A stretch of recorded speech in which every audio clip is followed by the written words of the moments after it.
Hello बच्चों, let's read the question. सो यहाँ पे बोला गया है एडवांटेजेस ऑफ क्लिस्टोगैमी इज। अब इन्होंने 4 ऑप्शन दे दिए हैं जिसमें से हमें आइडेंटिफाई करना है कि भाई क्लिस्टोगैमी का क्या एडवांटेज है। सो स्टार्ट करते हैं हम सवाल के की कॉन्सेप्ट के साथ। सो की कॉन्सेप्ट क्या है इस सवाल का?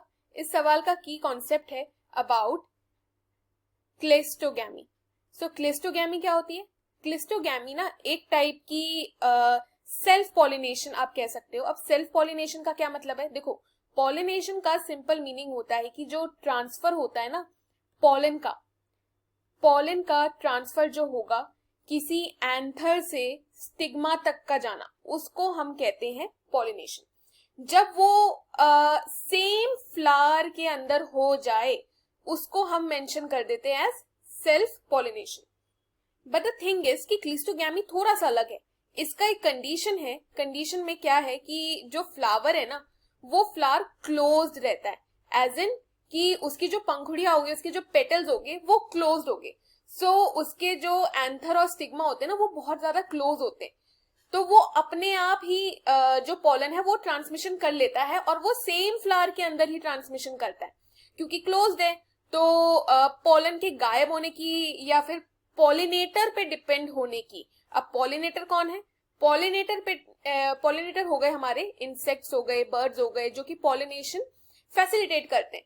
तो ये जो क्लिस्टोगैमी है ना वो इन पे डिपेंड नहीं करता, does not depend on pollinators. So ये एक बेनिफिशियल या फिर आप कह सकते हैं एक एडवांटेज हमें देखने को मिलता है, क्योंकि जो सीड प्रोडक्शन होता है वो गारंटीड है कि होगा ही होगा। वरना क्या होता है बाकी कंडीशंस में कि हवा के रुख से वो कहीं और उड़ गया या इंसेक्ट सही जगह पर उसको लेके नहीं जा पाया। सो सिंपली फ्लावर के क्लोज होने की वजह से जो एंथर और स्टिग्मा होता है वो अपने आप ही ट्रांसमिशन कर लेते हैं पोलन का, तो इसलिए it doesn't depend on pollinators. So उस हिसाब से हमारा option D is the correct answer. अब देखते हैं एबीसी गलत, मतलब एबीसी गलत क्यों है। अब हमारा ऑप्शन ए है जो कह रहा है अबाउट विवी पैरी। सो विवी पैरी का क्या मतलब है, एक बार वो क्रॉस चेक कर लेते हैं। सो ये जो विवी पैरी जो कंडीशन होती है ना ये आपको एक्वेटिक प्लांट्स में देखने को मिलती है। एक्वेटिक प्लांट्स में देखने को मिलती है, जैसे मैनग्रोव ट्रीज होते हैं ना उनमें आपको देखने को मिलेगी।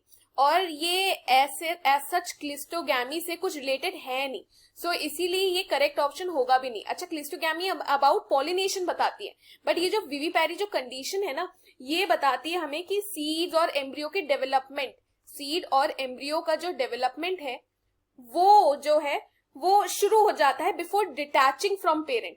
सो इस प्रोसेस को, इस कंडीशन को हम लोग विवीपैरी के नाम से जानते हैं। अब अगर नेक्स्ट ऑप्शन कहता है अबाउट हायर जेनेटिक वेरिएबिलिटी। अब जेनेटिक वेरिएबिलिटी कब आएगी? जेनेटिक वेरिएबिलिटी ना क्रॉस पॉलिनेशन में आती है। क्यों क्रॉस पॉलिनेशन में क्यों आती है? क्योंकि वहां पर आपको 2 अलग अलग जेनेटिक कंपोनेंट वाले पेरेंट देखने को मिलते हैं।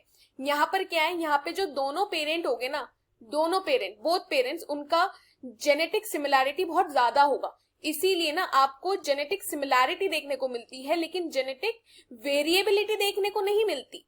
ठीक है, तो genetic variability is not present but genetic similarity बहुत ज्यादा होती है। ये मैं बात कर रही हूं क्लिस्टोगैमी की। तो ये हो गया बी ऑप्शन, बी भी इनकरेक्ट है। फिर नेक्स्ट ऑप्शन कह रहा है मोर विगोरस ऑफस्प्रिंग। अब मोर विगोरस ऑफस्प्रिंग तो तब हो गए ना जब जेनेटिक वेरिएबिलिटी प्रेजेंट होगी। जेनेटिक वेरिएबिलिटी कहां प्रेजेंट होती है? जेनेटिक वेरिएबिलिटी प्रेजेंट होती है क्रॉस पॉलिनेशन के टाइम पे।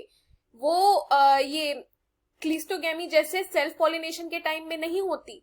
सो ये स्टेटमेंट भी गलत है क्योंकि हमें क्रॉस पॉलिनेशन के टाइम पे जेनेटिक वेरिएबिलिटी देखने को मिलती है जिस वजह से मोर विगरस ऑफस्प्रिंग्स आते हैं। सो इस हिसाब से जो हमारा ऑप्शन सी है वो भी इनकरेक्ट है। The only correct option here is no dependence on pollinators. I hope you have understood the question well. Best of luck, students.